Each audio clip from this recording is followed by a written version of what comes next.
جس طرح بندے کا گمان اور یقین ہو، اللہ تعالیٰ اسی طرح بندے کے ساتھ معاملہ کرتا ہے۔ ایک اعرابی سے پوچھا گیا، تمہیں جنت کی امید ہے؟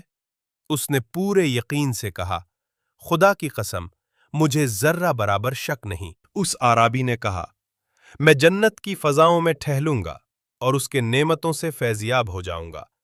جب اس سے پوچھا گیا، کیا یہ یقین تمہارے اعمال کے بل بوتے پر ہے؟ تو اس سے عربی نے ایمان افروز جواب دیا، اللہ پر ایمان لانے سے بڑے نیکی اور کیا ہوگی؟ اللہ تعالیٰ نے گناہوں کے لیے مغفرت اور خطاؤں کے لیے رحمت بنائی ہے۔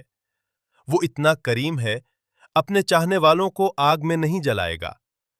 اعرابی نے دنیا میں جینے کا ڈنگ بتاتے ہوئے اس نے کہا، میں ہر نعمت پر الحمدللہ اور ہر مصیبت پر انا للہ اور ہر گناہ پر استغفر اللہ اور ہر مشکل میں اللہ تعالیٰ کو اپنا سہارا بنا لیتا ہوں۔ حضرت ابن مسعود رضی اللہ عنہ کا قول ہے کہ اللہ تعالیٰ بندے کو اس کے گمان کے مطابق عطا کرتا ہے۔